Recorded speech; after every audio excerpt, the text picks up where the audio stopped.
So I have with me Mr. Chandrasekhar, sir, Executive Director at Corporate R&D BPCL. We welcome you, sir. Thank you. Thank you very much. So I have seen that as an oil industry leaders, we are taking a pledge to achieve net zero emission by 2040, by 2035. What are the measures that we as a brand taking to achieve that? Yes. So BPCL has always got the vision of the Atmanirbhar Bharat as laid down by the Honorable Prime Minister. As you know, Prime Minister has already given us a roadmap, and BPCL in letter and spirit are following it. So we have got 6 pillars to work upon. One is improving the efficiency of the existing equipments so that it emits lower carbon dioxide. Invest heavily in green hydrogen. Invest heavily in renewables, invest heavily in carbon capture and storage, and finally offsetting. So these are the 6 areas where BPCL is laying its bets on, and we are sure that we will be meeting the targets before 2040. Now, if you see in this stall itself, we have got 3 working models which demonstrates BPCL's commitments towards net zero. We have the eco wave model, which generates electricity from wave power. This is tidal energy. Tidal energy. So this is one of its kind in the country. We are going to partner with a Israel company called Eco Wave Power. You can see it at the back side. Then the more interesting would be the carbon capture, which we are mimicking here through the Urja Nova concept. Urja Nova is a startup company, which BPCL is also now partnering for mitigating the carbon capture. See, what we are doing here is we are mimicking the flue gas composition of the refinery stacks. The stacks generate the furnace stacks generate lot of CO2.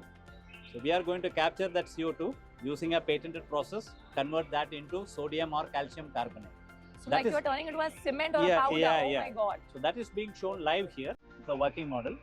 So this is going to be replicated in our Mumbai refinery for 10 tons a day plant, then probably at Kochi and then at Bina.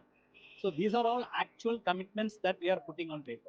Actually, that's a groundbreaking innovation. Yes. And towards your backside, you can see that we have already demonstrated the India's first net zero RO. This RO is live today at Asalwas on the Delhi-Jaipur highway. For the last 3.5 months, this RO is running with zero imported power. Zero imported power. Zero imported power. The entire power for this RO is generated through horizontal wind turbine, vertical wind turbine, and solar power. So the entire RO is now self-sufficient. This model we want to replicate across our other ROs where such a concept is feasible. Okay. So, and like this, the green energy, green hydrogen, we are going to put up the first plant at Bina, and we are also going to demonstrate the first green hydrogen mobility at Cochin International Airport. So BPCL has got its plans very, very clear. And even in this IEW, we have shown 3 models which can actually be commercialized. So this is what BPCL is doing to contribute to net zero emission. But now here the question arises, how can individuals and businesses contribute to reducing the carbon footprint? I will add one more area, academics. How can institutions also can contribute? So I will just answer all the 3 ones. See, every individual has got a duty to reduce net zero. If you look at Yashobhumi as a concept, I'll just take it from here. See, there is a metro station available here, and it is connected throughout Delhi. We can try, or we have to use the metro to come here and use the metro to reduce the carbon footprint. Supposing 1,000 cars are coming, if everybody starts using the metro, then probably there will be hardly a few cars coming here. So this has to start from the individual. So we came today by metro, and we have demonstrated that yes, this is feasible. Probably you have to start 10 minutes earlier, but in the sake of national interest, it is possible. And wherever it is possible, we have to use only those equipments which are rated. Don't use any duplicate equipments, because for some savings of money, you will be losing on the bigger efficiency. Use the original equipments as far as possible. Use the branded goods as far as possible, because brands are investing heavily these days on net zero and reducing carbon emissions. So this has to be practiced by every individual, and as far as possible, pooling concept has to be there. Avoid going by cars alone. try to do something which is common to the everybody. So that these are some small steps, but the bigger picture lies in our academics.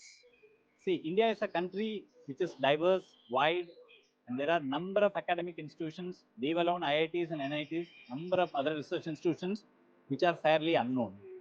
So BPCL is going into the deeper parts of the country, identifying institutes, identifying good MTech projects, and encourage those people so that those projects can see the light of the day. And by the way, that person who is doing the project can also be assured of a good funding from BPCL so that his dream also is realized. So these are some of the ways in which public can contribute to net zero, but it is imperative that all of us have to take this concept very seriously, otherwise the world will be unfit to live.